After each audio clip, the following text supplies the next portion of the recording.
Good morning. This is Barry Bryson, thanking you for joining me for another 5 Good Minutes with the Word. As you can see, we're still broadcasting not from our 5 Good Minute studios, but from number 10 Downing.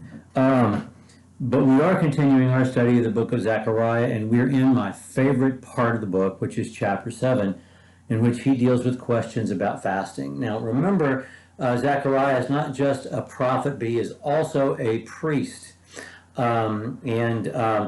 Part of the returnees who are there to rebuild the temple and to rebuild the city of Jerusalem and reestablish Jewish presence there in the Jewish capital.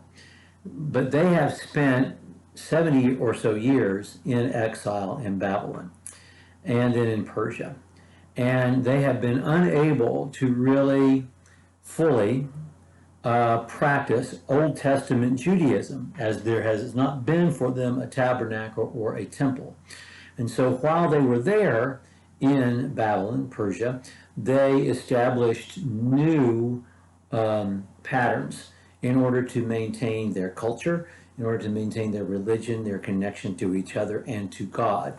One of the important things they did when they were in Babylon was to collect the sacred writings and to put them all together in a single scroll. And so the Old Testament, as we know it, basically was collected and established during the Babylonian exile. They also established the institution of the synagogue, a place of learning, a place of worship, a place of cultural contact, which is important in Judaism to this day. One of the things that they continued to do is to establish new patterns of prayer and fasting. We see this in the book of Daniel. Daniel prayed 3 times a day facing Jerusalem. Nobody told him to do that. He did it to establish a pattern of devotion and connection to God in his life, which is what they did as well. And that's what this chapter is about. This chapter is about maintaining the fasts that they have been keeping, or are they allowed to just go back to the old ways, or to just, to leave those fasts behind. Many of these people, all they've known of right religion is the substitute that they've been dealing with. It's almost like they were born during COVID and they lived in COVID for their entire life up until this point. So now they're 40, 50 years old, and that's all they've known. So what do we do? So, they're so attached to these patterns of devotion that they used as a lifeboat to keep them connected to God in exile. And so they all have a disagreement about their responsibility to keep the fasts that are not commanded in the Old Testament. Came about in the 4th year of Darius that the word of the Lord came to Zechariah on the 4th day of the 9th month, which is Kislev. Now, the town of Bethel had sent Sharezer and Regamelech and their men to seek the favor of the Lord, speaking to the priests who belonged to the house of the Lord of hosts and the prophets, saying, "Shall I weep in the 5th month and abstain as I have done these many years?" Then the word of the Lord of hosts came to me, saying, "Say to all the people of the land and to the priests, when you fasted and mourned in the 5th and 7 months, these 70 years, was it actually for me that you fasted?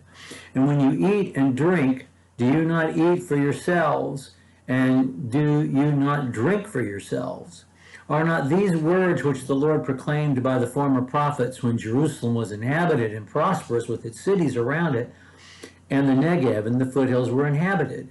And the word of the Lord came to Zechariah, saying, "Thus has the Lord of hosts said, dispense true justice, practice kindness and compassion, each to his brother, and do not oppress the widow or the orphan, the stranger or the poor, and do not devise evil in your hearts against one another." But they refused to pay attention and turned a stubborn shoulder and stopped their ears from hearing and made their hearts like flint so that they could not hear the law and the words which the Lord of hosts sent by his Spirit through the former prophets. Therefore great wrath came from the Lord of hosts. And it came about that just as he called, and they would not listen, so they called, and I would not listen, said the Lord of hosts, but I scattered them with storm and wind among the nations whom they have not known, Thus the land is desolate behind them, and no one went back and forth, for they made the pleasant land desolate. Now there's the prophecy here that I think is describing 70 AD and the destruction of Jerusalem, the permanent destruction of Old Testament Judaism. There's so much here. The fruit, I mean, the culmination of everything Jesus deals with in the Gospels with the Pharisees seems to be born in this moment. These are people who really want to know what God wants them to do, but they're arguing about, the habits they have formed, not the weightier matters of the law. And let me say this. It is true that every sin unrepented of will keep us from heaven. But that doesn't mean all sins are equal. And it doesn't mean all righteous deeds are equal. Jesus talked about in Matthew 23, neglecting the weightier matters of the law. If some things weren't worse than others, why, in the Old Testament, do some things receive the death penalty and others do not? God tells us what the most important thing is. He said to them, listen, when you were there in Babylon, why did you do this stuff? Did you do it to check off a box? Did you do it to establish a separate identity for yourselves? Was this for you or was this for me? Because honestly, I never commanded you to do any of this stuff.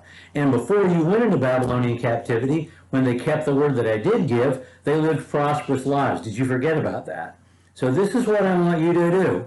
Dispense true justice. Practice kindness and compassion each to his brother. Don't oppress the widow and the orphan, the stranger or the poor, and don't devise evil in your heart against one another. Be nice, be kind, be loving, and do what's right.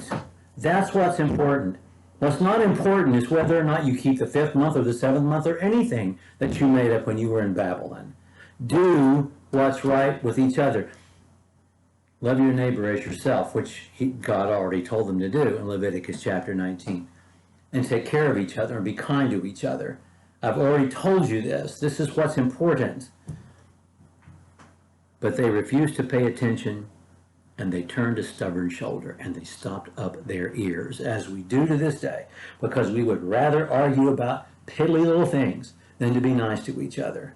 And we think that what matters to God is crossing every T and dotting every I exactly perfectly, and at the same time being nasty to each other when we argue about what T should be crossed and what I should be dotted.